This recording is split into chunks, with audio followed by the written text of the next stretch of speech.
Welcome friends. अब हम पढ़ने जा रहे हैं एप्सिलॉन माइनस डेल टेक्निक। आइए शुरू करते हैं एप्सिलॉन माइनस डेल टेक्निक को। आई होप कि इसके पहले जो हमने लेक्चर डाला था वो आप लोग देख करके आए होंगे। अब देखिए एप्सिलॉन माइनस डेल टेक्निक होती क्या है। मान लीजिए कि एफ एक्स चर एक्स का कोई फलन है, एक्स का कोई एक फंक्शन बना है, वो एफ एक्स है। ठीक है, एक संख्या एल फलन एफ एक्स की एक्स इक्वल्स टू ए पर सीमा कहलाती है यदि किसी स्वेच्छ चुने गए धनात्मक संख्या एप्सिलॉन के लिए एक संगत धनात्मक संख्या डेल का अस्तित्व इस प्रकार हो कि 0 greater than x minus a का mod is smaller than del that implies mod of f x minus l smaller than epsilon. अब इसका मैं मतलब आप लोगों को फटाफट समझा देता हूं। पहले तो इसी को समझिए। देखिए अपन पहले इसके पहले वीडियो में मैंने बताया कि कोई एफ एक्स है जो एक्स का क्या है, फंक्शन है। अब इसके बाद में अपन देख रहे हैं कि अगर मैं एफ एक्स की जगह एफ ए पुट करता हूं तो किसी ए का फंक्शन बनेगा। एफ एक्स की जगह ए पुट करता हूं तो अब ये बतलाइए कि लिमिट, जैसे अब हम मेरे को ये कहना है कि देखिए एक ग्राफ से आप लोगों को समझाते हैं। ये ग्राफ है, ये कोई फंक्शन एफ एक्स का मैं ग्राफ बनाया। ठीक है, ये कोई फंक्शन एफ एक्स का मैं ग्राफ बनाया। अब मैं कह रहा हूं कि इस पॉइंट पे ये है ए, ये है ए और ये हुआ मेरा एक्स, ये हुआ मेरा एक्स। तो इस पॉइंट के समीप जाने का ये एक्स कोशिश कर रहा है, इस पॉइंट के समीप जाने का ये एक्स कोशिश कर रहा है और ये है मेरा लिमिट, ये है मेरा लिमिट। तो इस लिमिट, समझ रहे हैं ना, ये ग्राफ एफ एक्स में ये एक लिमिट बना है। तो इस लिमिट के करीब इधर से आने की कोशिश और इधर से आने की कोशिश। इधर से जो आ रहे हैं वो राइट हैंड साइड कहलाएगा, इधर से जो आ रहे हैं वो लेफ्ट हैंड साइड कहलाएगा। इधर से जो आ रहे हैं वो राइट हैंड साइड कहलाएगा, इधर से जो आ रहे हैं वो लेफ्ट हैंड साइड कहलाएगा। अगर दोनों तरफ से इक्वल आ गया तो लिमिट एग्जिस्ट भी करती है और लिमिट होगी। अब आइए देखते हैं इसको। ग्राफिकली मैंने समझाया है और डिटेल में आप लोगों को ग्राफिकली समझाऊंगा।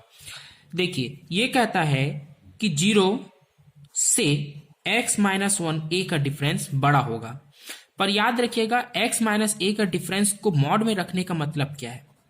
मॉड में रखने का मतलब ये होता है कि कभी भी हम किसी चीज को फॉर्मूले में मॉड में रखते हैं तो ये बोलना चाहते हैं कि इसका जो भी सम करके वैल्यू आएगी वो हमेशा पॉजिटिव आएगी। क्या आएगी? पॉजिटिव आएगी, नेगेटिव नहीं आ सकती। और ये हमेशा एक डेल से छोटा होगा। ठीक है, ये कैसे निकलेगा आप लोगों को अभी सब डिटेल में हम क्वेश्चन से समझा देंगे। That implies f x minus l, यहां पे एल कोई एक लिमिट है। एल क्या है? कोई एक लिमिट है। इसको निकालना नहीं सिखा रहे अभी, तो ये फॉर्मूला से प्रूव होगा कि वो लिमिट एग्जिस्ट है कि नहीं है। Is smaller than epsilon.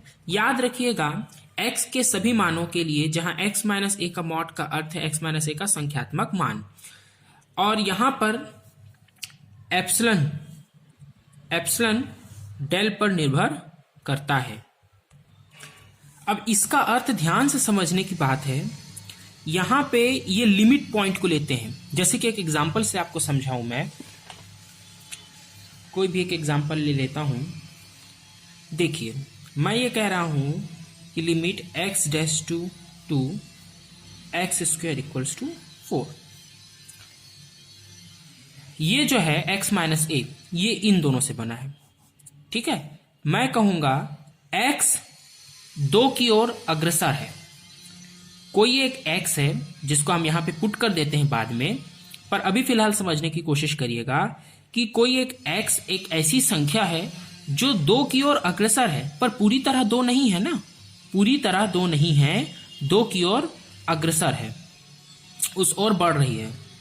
ठीक है, ऐसे कंडीशन पे जब वो 2 की ओर आगे बढ़ रही है, अगर मैं 2 और इसका डिफरेंस निकालूं, 2 में इस x को सब्सट्रैक्ट करूं या इस x में 2 को सब्सट्रैक्ट करूं, तो x माइनस 2 करने पर या 2 माइनस एक्स करने पर इसकी कोई वैल्यू मिलनी चाहिए नहीं। अगर ये 2 से बड़ा है या 2 से छोटा है तो दोनों ही कंडीशन पे।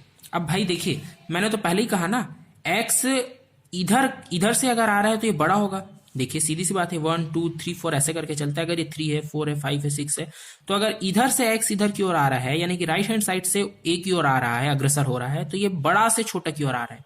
अगर x इधर से इधर की ओर अग्रसर हो रहा है, तो ये छोटे से बड़े की ओर अग्रसर हो रहा है। तो क्या समझ में आता है कि ये छोटा भी हो सकता है, बड़ा भी हो सकता है, पर जो भी हो, इसका जब भी हम दोनों का डिफरेंस निकालेंगे तो वो हमेशा 0 से बड़ा ही आएगा। क्यों? क्योंकि कुछ है। 0 कब होता? 0 जब होता जब कुछ भी इनके बीच का अंतर नहीं है। कुछ भी अंतर तो ऐसा है नहीं। कुछ भी अंतर कब नहीं होता? जब x 2 ही होता, जब x भी 2 होता और ये भी 2 होता। पर ऐसा नहीं है, x 2 की ओर अग्रसर है, मतलब कुछ ना कुछ इन दोनों के बीच में अंतर है। हालांकि ये भी है कि वो अंतर बहुत मामूली सा है और वो हमेशा एक डेल से छोटा होगा, ऐसा हम मानते हैं। और इसी डेल की वैल्यू हमको फाइंड आउट करनी होती, इसी डेल की वैल्यू हमको फाइंड आउट करनी होती, फिर एप्सिलॉन निकल जाता है। तो आइए इसको मैं क्वेश्चन को सॉल्व करके दिखलाऊंगा, पर उसके पहले कुछ फॉर्मूलेस भी आप लोगों को दिए हुए हैं, एक बार इन फॉर्मूलों को देख लेते हैं।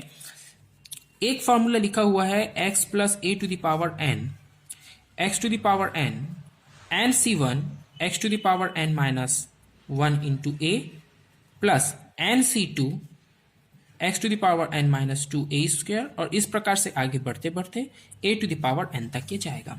अब देखिए कई लोग क्या करते हैं कि इसके नीचे में कई फॉर्मूले दिए होते हैं, सबको याद करने फिर जाते हैं। आपको सबको याद नहीं करना है। आप देखिए 1 plus x to the power n का जो फॉर्मूला दिया हुआ है, ये तो इसी से बन रहा है ना। आप x के जगह पे 1 रख दीजिए और a की जगह पे x रख दीजिए। जहां जहां पे x है वहां वहां पे 1 रखिए। चलिए 1 to the power n plus 1c1, 1 to the power n minus 1, a के जगह पे क्या रखना है? x रखना है। nc2, n के जगह पे क्या रखना है?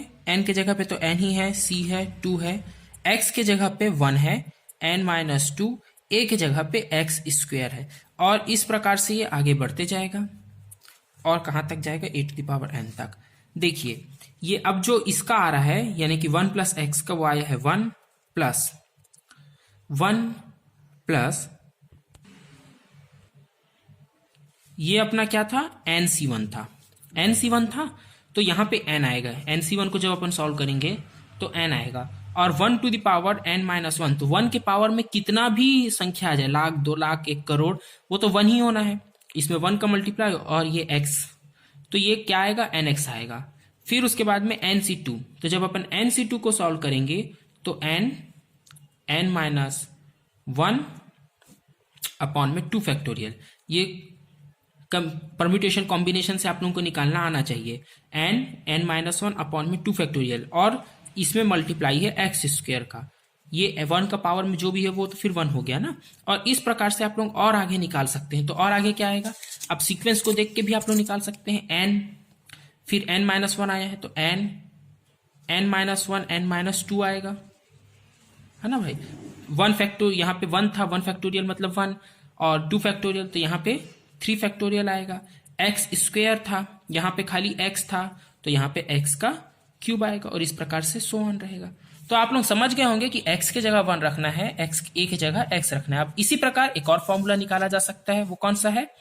1 minus x to the power minus n। इसको आप लोग बनाएंगे, तुरंत बनाइए, और अगर नहीं बनता है तो कमेंट सेक्शन में लिखिए, मैं आप लोगों को फिर बना के बतलाऊंगा।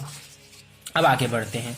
इस प्रकार से e to the power x का फॉर्मूला, चलिए इसको भी देख लेते हैं। e to the power x का फॉर्मूला कैसे होगा। आप इसको ऐसे याद रख सकते हैं, जैसे आप लोग 1 प्लस एक्स का फॉर्मूला निकाले हैं x to the power n का, तो इसमें n वाले टर्म को इग्नोर कर दीजिए, n वाले टर्म को इग्नोर कर दीजिए, तो e to the power x का फॉर्मूला बन जाता है। वहां पे क्या आता है? 1 प्लस nx आता है ना, तो n को इग्नोर कर दीजिए, x लिख दीजिए। फिर उसके बाद में क्या आता है? n माइनस 1 अपॉन में 2 फैक्टोरियल, तो n वाले टर्म को इग्नोर कर दीजिए, क्योंकि इसमें n तो है ही नहीं, n 0 है, तो n वाले टर्म को इग्नोर कर दिए तो एक्स स्क्वायर अपॉन में 2 फैक्टोरियल बचेगा। फिर इस प्रकार से x का क्यूब बाय में 3 फैक्टोरियल बचेगा, और ये डैश डैश डैश। इस प्रकार से आप लोगों को फॉर्मूला याद नहीं करना पड़ेगा, एक दूसरे से लिंक्ड करके भी फॉर्मूला याद हो सकता है। e to the power minus x, e to the power minus x का क्या होगा? बस, क्योंकि देखिए x के जगह क्या आ गया है? माइनस एक्स आ गया है, x के जगह क्या आ गया है? माइनस एक्स आ गया, तो यहाँ पे भी x की जगह माइनस करते जाइए ना, ये माइनस हो गया। अब लेकिन ध्यान देना, यहाँ पे गड़बड़ी करते हैं कुछ लोग कि ये इसको भी माइनस एक्स कर देते हैं, माइनस एक्स स्क्वायर बाय में 2 फैक्टोरियल। अब ये बताइए कि जब ये स्क्वायर है, इवन नंबर है ना, इसके पावर में क्या है, इवन संख्या है। आप लोग ये बतलाइए -2 इंटू -2 अगर मैं करता हूं तो 2 दूनी 4 होता है, 2 2 4 होता है, माइनस माइनस प्लस हो जाता है, माइनस माइनस क्या हो जाता है, प्लस, यानी कि इसका -2 के स्क्वायर, याद रखिएगा नेगेटिव संख्या का स्क्वायर कर रहा हूं तो उसका आंसर +4 आता है। तो कभी भी किसी का भी इवन मल्टीप्लाई होता है, इवन टाइम्स, ये 2 टाइम्स मल्टीप्लाई है ना, तो 2 टाइम्स यानी कि इवन टाइम्स सम संख्या में मल्टीप्लाई है तो वो पॉजिटिव नंबर ही देता है। तो स्क्वायर होने के कारण ये क्या होगा, नेगेटिव, इसका आंसर कभी नहीं आने वाला, इसका आंसर पॉजिटिव ही आएगा। इसलिए हम लोग इवन को थोड़ा ध्यान देख के x² फैक्टोरियल लिखते हैं। फिर ये x का क्यूब, तो यहाँ पे तो ये ऑड है ना, विषम है, तो इसमें माइनस लगेगा /3 फैक्टोरियल। और इस प्रकार से आप लोग आगे भी लिख सकते हैं। अब आइए मैं और एक फॉर्मूला बतला देता हूँ, जिससे आप लोगों को फॉर्मूला याद नहीं करना पड़ेगा, इसलिए मैं ये फॉर्मूला डेराइव कर ले रहा हूँ। फिर इसके बाद में हम सीधा लिमिट निकालना सीखेंगे, a⁴x। अब देखिए इसमें क्या क्या टर्म है, x वाला टर्म है, a वाला टर्म है, इसमें एक टर्म और आ गया a वाला। तो इसका फॉर्मूला 1 + x log a, इसको थोड़ा याद कर लेना, x² फैक्टोरियल सेम वैसा ही है, बस इसमें log a का मल्टीप्लाई हो गया है और उसका भी स्क्वायर हो गया है, x का क्यूब /3 फैक्टोरियल log a का भी क्यूब, ये याद रखिएगा, ठीक है। फिर उसके बाद में ये log 1 + x a⁴x का था, a⁴x का था। अब अपन निकालेंगे log 1 + x का, log 1 + x का। log 1 + x में क्या आएगा, इसकी शुरुआत ही होगी, देखिए इसमें 1 + x कर दिया है ना, तो 1 + x मतलब कि 1 वाला टर्म नहीं लिखेंगे अपन, ठीक है, 1 + x से शुरू करेंगे। तो x - x² x का क्यूब / 3 -x⁴ / 4। तो एक चीज ध्यान देने की है लॉग वाले टर्म में, कि लॉग वाले टर्म में जो इवन पावर वाले हैं उनके आगे में माइनस लगा है और जो ऑड पावर है उनके आगे में प्लस है। इस प्रकार से आप लोग अपने फॉर्मूले को याद रख सकते हैं। आगे के फॉर्मूले भी आप लोगों को समय समय बतलाए जाएंगे, पर फिलहाल अब हम इस वीडियो को यहाँ पे एंड करते हैं और नेक्स्ट वीडियो में आप लोगों को एप्सिलॉन - डेल टेक्निक को और डिटेल में समझाएंगे।